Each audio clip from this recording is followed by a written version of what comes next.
discovered more about the human brain in the past 20 years than the previous 2,000 years combined. And what we found is we've grossly underestimated our own potential, our own capabilities. And that's the thing, it's just because we weren't taught. And I really think the nature of the work that you do, that I do, that our community is really backing is about transcending.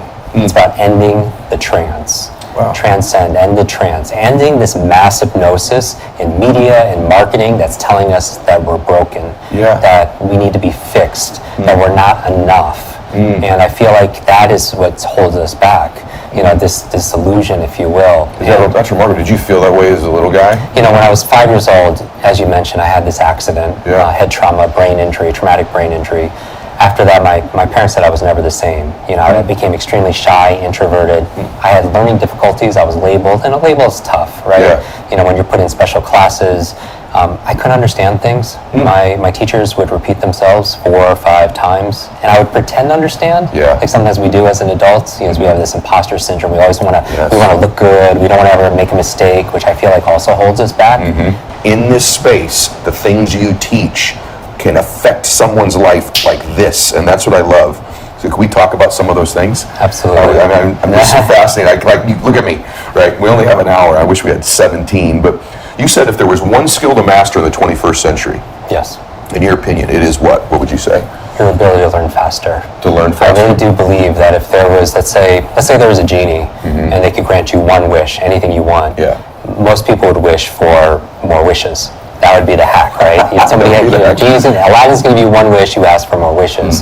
But if I was a learning genie and I could help you learn any subject, any skill, you know, anything, what would you want? What would you wish for? You would ask to learn how to learn. I did a program at Google, and I remember hearing this from the chairman said, the amount of information that's been created from the dawn of humanity, since human beings walked the earth to the year 2003, which is only about a decade and a half ago, that amount of information is now created every 2 days. Oh my gosh. 48 hours online. Think about the blogs, the podcasts, the social media, that much content. Our brain, they say we use such a small potential of it. We use all our brain, but some people use it more efficiently than other people. But you talk an awful lot about the way we were learning 100 years ago is still the same way we're taught to learn. And a simple thing you said, because almost everybody listening to this, well, I know they are. They're listening to this. It's a podcast. They're taking notes. They go to seminars. They take notes. They're reading books. And just a simple difference in the way we take notes even.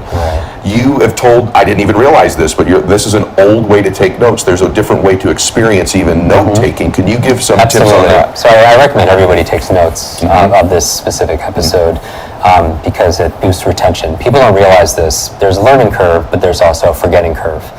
Science is saying that within 2 days, just 48 hours of listening to a podcast, reading a book, going to a conference, getting a coaching, 80% of it, up to 80% is lost. Incredible. And that's, you know, as somebody who's investing time, energy, treasure into something, to lose all that, you know, and so you want to be able to hold that on.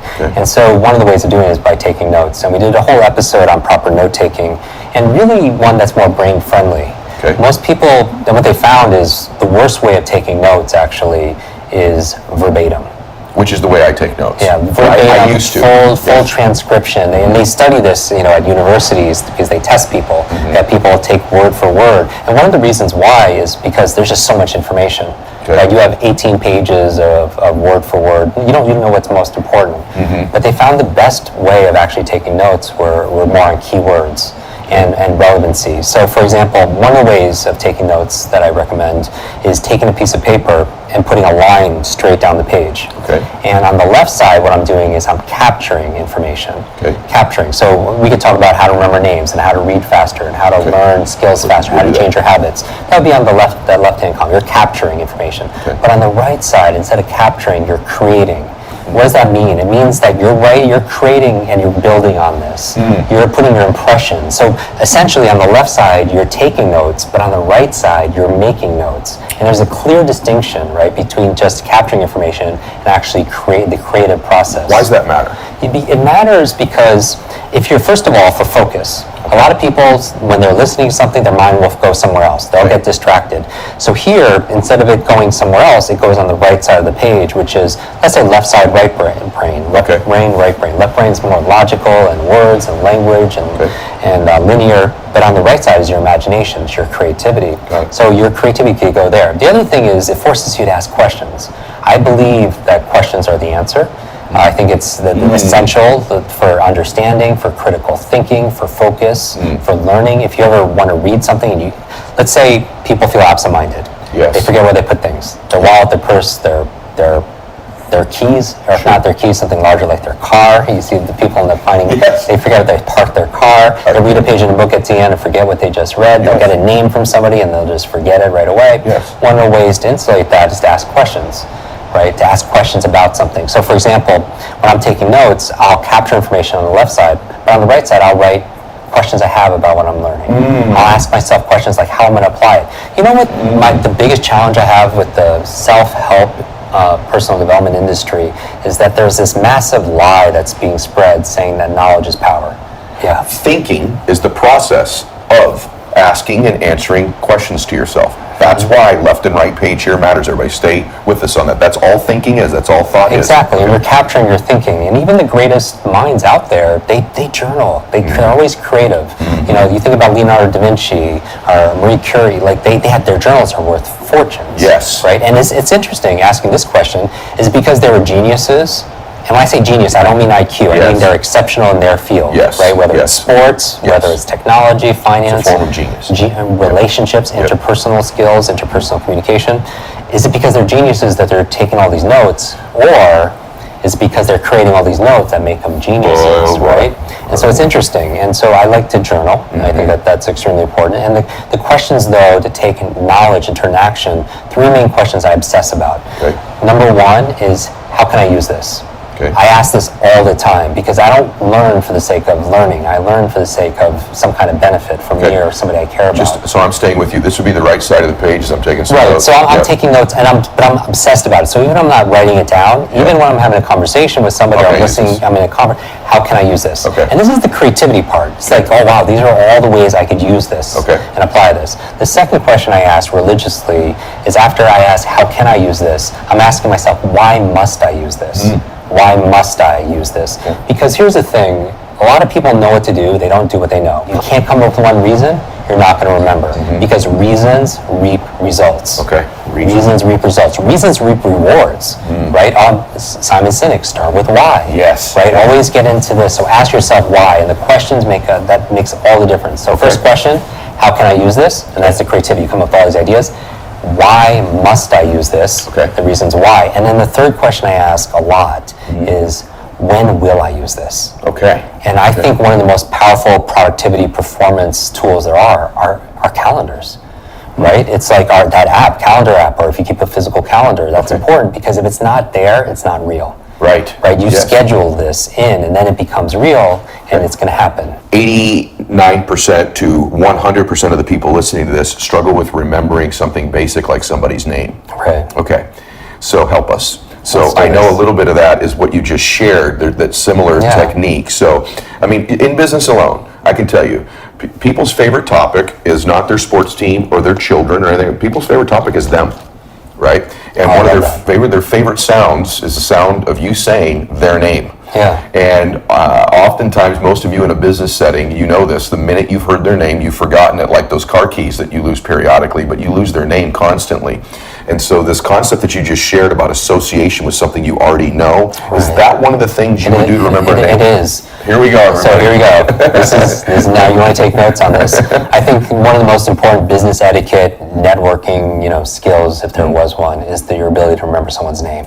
Because how are you going to show somebody you're going to care for their business, their future, their finances, their health, whatever it is you have to offer them, if you don't care enough just to remember them? Because what's the message we send to somebody when we ask them for their name again 2 or 3 times? You're not important. You're not important, right? And that doesn't matter what you say after that. It's null and void, right? And so people don't care how much you know until they know how much you care. And here's the thing, and Maya Angelou said it beautifully, people will remember what you say, they won't remember what you did, but they'll always remember how you made them feel. And that's going back to the emotion again, right? And so that caring is everything. Nothing sells like caring. The truth is, you could always remember that name. Okay. And that's, so I'm calling people who are watching this on their BS. Yes. When you say you're not good at remembering names, that's not true. You just remembered somebody's name. Why? What's the difference? You're motivated. So the M in Max Out, the M stands for motivation. Motivated. And I would say, how do you do it? Ask yourself questions. You could elevate your level of motivation. You could ask yourself, what's my level of motivation to remember something, or to learn this, or to remember this name? You could say 0 to 10, give it a number, 5. Well, and here's this mind hack. How do I thought experiment, how do I make it turn it from a 5 to a 7? Okay. What do I need to think about differently? Okay. Like how that person's going to feel, or the business I could create for them, or just learning these skills better, okay.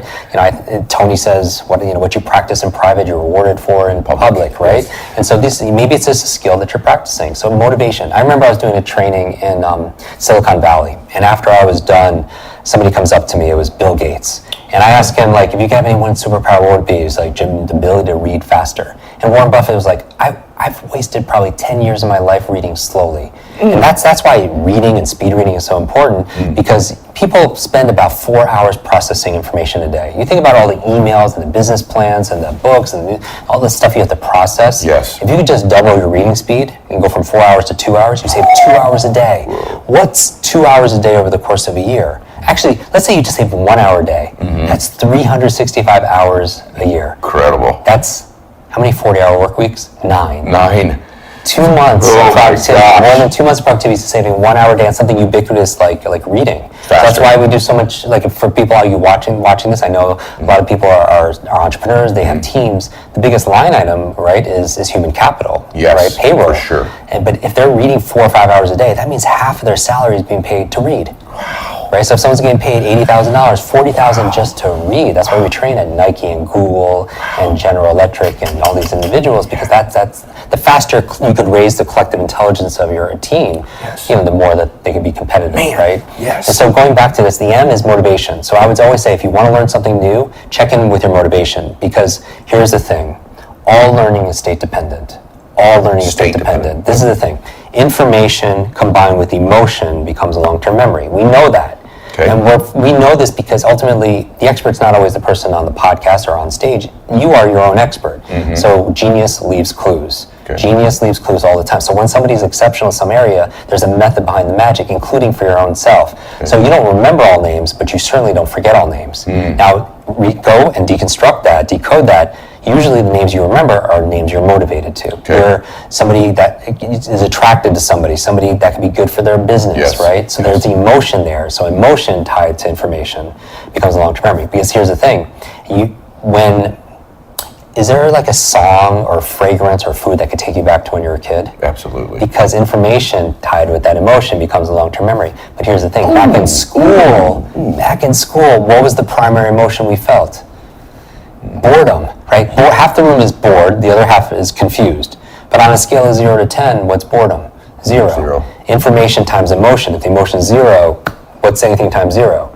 0. And you wonder why you forgot the presidents, the capitals, the periodic table, all the things we learned in school, because the emotion level was very weak, right? That's why entertainment is so powerful, because education, maybe empowerment is here. Entertainment is way up here because of that emotion. But when you can infuse emotion into the learning process, and part of that is human motivation. Because I remember the second question, I was talking to Bill Gates about he's like, reading is what I'd like to be better at. I'm like, I totally can help you with that, because leaders are readers, clearly. And on top of that, I was like, we're talking about the future education, and I was talking about accelerated learning, and he was talking about tools and technology, and a bunch of crowd was building, and they said, what's missing? You have the tools, you have the theory, and we were like, we came to the same exact conclusion: motivation, right? Understanding human motivation. Why can somebody learn something, not apply it? To be able to get that benefit, to be able to execute that. And I have a theory on that we could talk about. Why people procrastinate, why they put things off. But going back to the emotional level, tap into the second H, which is your heart. Now, the A, what I would say in Max Out, as people are going through this, just a simple acronym. The A, I would say, is accountability. Accountability. And this is, again, we haven't gone into the technique, but just owning it. Because most people are not responsible. They feel like, you know why? It's because we were trained that way. I get to work with Elon Musk, and I do trainings for him and SpaceX, the rocket science, a huge amount of information to be able to process, and be able to focus and so on, and be able to retain and apply. And he's building a world of electric cars with Tesla. He's building electric cars and spaceships going to Mars, right? But the vehicle of choice for education is like a horse and buggy. How people learn is like a horse and carriage, and you wonder why you're falling behind. And here's why. We all grew up with the 20th century education. 20th century education prepares for a 20th century world. And at the turn of the century, it was working in farms and factories. And here's the thing, it trained us just to consume information. A teacher would lecture and you would just consume information. But the human brain does not learn through consumption, it learns through creation. Isn't it interesting that school would teach you what to learn, math, history, science, but important subjects basically, but not how to learn. What were the classes on creativity, imagination, strategy, problem solving, entrepreneurship, critical thinking, right? Where was the classes on listening, on emotional intelligence? Where were the classes on speed reading? Where are the classes on remembering? Right? Socrates says learning is remembering. Because nobody, when I was at Google, they're like, Jim, but we have a search engine. Why do we need to retain all this information? Here's the reason, is because, I'll give you a couple reasons. Number one, your brain is like a muscle. It's use it or lose it. But people are suffering from digital dementia. This is the new term in healthcare. Digital dementia. Digital dementia, where we're so dependent on our smart devices. It keeps our to-dos. It does simple math for us. I went to dinner the other night, and it was 10 of us, literally 10 of us. The waiter comes with the check, and half of the 10 people pulled out their phones to divide the check by 10. And if people are listening to this, they don't understand why that's a problem, then that's the problem. That's the problem. Right? Because all you have to do is just move it, the decimal just one over. But we've been so dependent on it. So digital dementia is saying we're so dependent on technology that we're not using this technology anymore. Like how many phone numbers did you know growing up? That's the amazing question. I was thinking, how many? I don't know my wife and children's phone number right now, and I can tell you, I know my best friend's parents' phone number from when I was 7 years old. Isn't that insane? And I'm not suggesting people, I don't want to memorize 500 phone numbers, but we've lost the ability to remember one. Because entrepreneurs, you want your freedom, right? You set your life for freedom, but if you can't get yourself to do the things, then you don't have freedom. It's the rub. Right? Exactly. The rub. And, and that's the thing, that's the paradox. If you just do the easy things in life, you procrastinate, you put things off, right? Then life is hard. But if you do the hard things in life, life becomes easy. Wow, so good. And because you're building those muscles. And what I'm suggesting is mental fitness is as important as mental intelligence. The X is exercise. Exercise. And here's the thing, physical exercise, good for your brain. We know this across the board. Physical exercise, but also, so people who are more mentally, who work out, they're more mentally fit, right? They do better on focus, mental acuity, memory tests. They create, when you exercise, you create brain-derived neurotropic factors, which is like B, D, and F, fertilizer for the brain, which promotes neurogenesis, neuroplasticity, new brain cells, new connective. People say, like, when they listen to your show, if they're doing on an elliptical, something rhythmic, or they're going for a walk, they'll retain it better, right? Which is so powerful, just in being creative, going for walks. Like Steve Jobs, all his meetings were walking meetings, right? Because that's when all the creativity is coming out. So movement, because we live in such a sedentary environment. Is that what you mean by learning is state-driven too? Exactly, because movement changes your state. Your physiology affects your psychology. And we live in a culture where sitting is the new smoking. We've all heard this, and we're not moving. The primary reason why you have a brain is to control your movement. People don't realize that. Number reason you have a brain. And as your body moves, your brain grooves. As your body moves, your brain grooves. Even the episode I did on morning routine, the 11 things I do every single morning, my routine is basically focused around jump-starting your brain. The science of momentum. Can we say one thing about that where we both agree, and you know the reasons better than I? We're both big, don't check your phone for a window of time. I know we're going to sidetrack here, but this is a road worth going down just for 30 seconds. Tell them what you think about that when they wake up. And I know you're an advocate for this also, that if you want to win the day, you got to win that first half an hour, hour of the day, right? But the worst thing you could do, everybody should, has their to-do list. You should have a not to-do list. And the top thing, that's what successful people do. Because that's the thing, as you become more successful, there's this opportunity stress. Right? You get more and more invitations to do more and more things. So you have to say no to good, so you can say yes to great. And what helps is having a not to-do list. And on top of the not to-do list, I would suggest don't touch your phone the first half an hour or an hour a day, and the last half an hour or an hour a day. Why? Because when you wake up first thing in the morning, from a brain reason, you're in this alpha theta state. You're extremely suggestible. That's when you're most creative, right? And you're incredibly suggestible. And if you pick up your phone, you're rewiring your brain for a number of things. Number one, you're training it for distraction. Every dopamine, like every like, share, comment, cat video, gives you a dopamine flood, and you wonder why you can't focus because you're trained to be distracted. Number two, by the way, on my show I had Dr. BJ Fogg, and he runs the Influence Persuasion Lab in Stanford University. And one of his students co-founded Instagram. The average person, I read recently, the average person opens up Instagram 150 times a day. So it's addictive, right? And if you're picking up, here's the thing I have with technology. When you pick it up out of habit, like not for purpose, but just out of habit, technology is a tool you're supposed to use. Right? Like exactly. And when technology is using you, who becomes a tool? Wow. Right? So we become the tool. And here's number one, you don't pick up your phone first thing, it trains you to be distracted. Number two, when you're in that impressionable state, is what you talk about. It trains you to be reactive. Correct. It trains you to be reactive. All of a sudden, you get one email, one voicemail message, it ruins your day, and we've all had that. You're fighting fires and you're on the defense. How can you build an incredible day with vision and leadership if you're just reacting? Well, I wanted you to defend is the wrong word. I wanted you to back that up with brain power, which is that you're literally training your brain to be rewiring your brain for distraction and reaction in that impressionable alpha suggestible. By the way, when we're talking about alpha, theta states, everything's going to go above for a few people, but I just want to stay in there. There's different brain states that you're going to be in. And it is also true that most people have a proclivity to wake up in a more worried state as well. And part of that is, I think it's the theta state. When you're in theta, you're in a state where you have the potential to be worrying more deeply than in other brain states. That's true, correct? So here's the thing. There are four primary states, brainwave states, that we cycle through. Beta is when you're most awake and alert. We're in beta right now. Delta is the slowest state. Obviously, you're asleep. That's the sleeping state. Right below beta is a state called alpha. I would describe it as a relaxed state of awareness. This is where your conscious mind, metaphorically, is set aside and you're just absorbing information. This is a great state to learn in. And we train people to learn languages faster. We put them into an alpha state. And you can do it through visualization, you can do it through deep breathing exercises, you can do it through Baroque classical music. There's certain classical music that put you in a relaxed state of awareness. An alpha state is actually, if you work with a great hypnotherapist, they'll get you to change your beliefs or your anxiety, test anxiety or public speaking anxiety by putting you in an alpha state through visualization, deep breathing, right, through soft nature music, whatever it is. They'll put you in alpha state and then they'll give you new things to say to yourself that you'll readily accept because your conscious mind is set aside, which is really the critic, the squelcher. Below that is the state of theta. Between alpha and delta is the state of theta. So this state, what you're talking about worry, absolutely, because this is the state of creativity. Right? You know what puts you into a theta state? Showers. Have you ever noticed when you're taking a shower, you come up with all these great ideas? It's always when you can't write something down, right? Because you teach people how to memorize it.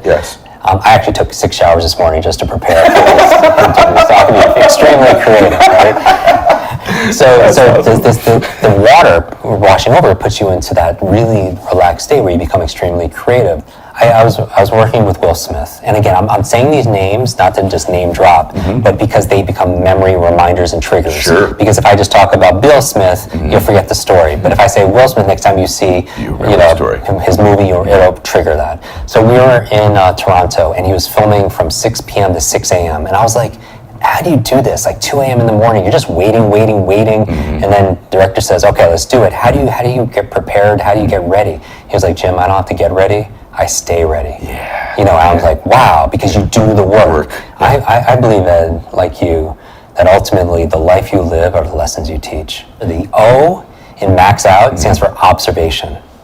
A lot of people say, I have a horrible memory, and they blame their retention. It's not your retention, it's your attention. I got to, the story I tell is, come on, that was the great. second time I got to meet President Bill Clinton. And regardless of people's political ideology, everyone would agree he's got a lot of charisma, he's a great connector, a great communicator. But people don't know he's got an incredible memory, The first time I met him was very, very brief. But the second time, he remembered my name. And I was like, okay, he was fed that by security. And then he remembered our last conversation. I was like, nobody was there. He definitely remembers this. And I was like, I'm the memory guy. How do you do this? What memory technique are you using? Because I believe genius leaves clues. And he tells me these stories about his grandfather in Arkansas in the living room, telling the grandkids all these stories, but he would do something different. Afterwards, he would quiz every single one of them to see if they're really paying attention. And I was like, wow, that's really we went deep in that rabbit hole. And I noticed when he was explaining this to me, we're at a fundraiser, it's 2,000 people, and I was sitting right next to him at dinner. And it was like me, Forrest Whitaker, who won the Academy Award, Richard Branson, Ashton Kutcher, Ashton Kutcher's twin brother. I put this on Facebook. I've seen that. Crazy. Pictures, yeah. But I was like this, when he's talking to me, he's like, there's a lot more important people in that room, certainly at that table, but I feel like I'm the only one, Ed. And this is a quality that you have. I can feel this. Because I believe, you go to events, you were talking about remember names, and they're looking over your shoulder. Yes. And who else is important in this room? And and everyone feels, especially women, they feel like when your attention goes somewhere else, they know it right away.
Yes. Or if it's not being distracted outside, you know they're not paying attention. Yes. Because what are they doing? They're not listening. They're waiting for their turn to speak. Yes. Or they're thinking how they're going to respond. Yes. Right? Another habit of highly effective people, seek first to understand, then to be understood. Most people, they want to be understood, and they're thinking about all that, and they're not so powerful. And they're not interested. They're just trying to be interesting. The most, oh my gosh, they're trying to be interesting. They're not interested. That's powerful. Let's just slow that down a little bit.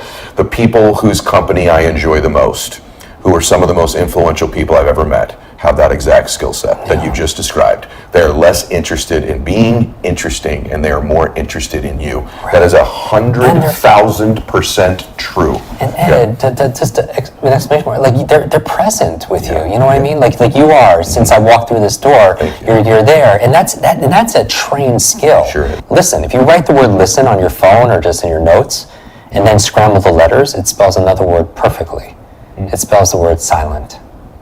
And most people, they're not silent. They're talking to themselves and they're distracting. And if you're talking to yourself and listening to a new person talk, you can't listen to two conversations at once. You can't multitask. And by the way, just as a side note, there's a myth to multitasking. Everybody, I just have to address this. Give it, I know. Yeah, because, and you know this, the science is saying, everyone who thinks you're doing two cognitive activities, I'm not talking about riding a bike and chewing gum. I'm talking about two cognitive activities, you're not really doing it. It's called task switching. That when you go from one thing to another, you're making more mistakes, science has shown this, you're making more errors, and you're wasting time. It takes anywhere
from 5 to 20 minutes to regain your focus and your flow. What do?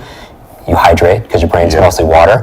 Even a 2 or 3% decrease in water in your brain could reduce your reaction time, your thinking ability. When you're fully hydrated, it boosts like 30% reaction time, thinking, hydrate, and then breathe, deep breathing, right? Get those 6 deep breaths in. And actually, to create neurogenesis, neuroplasticity, to literally just get smarter, you need 2 things, novelty and nutrition. Just like if you want to build your body, you give it novelty, you work it out, and then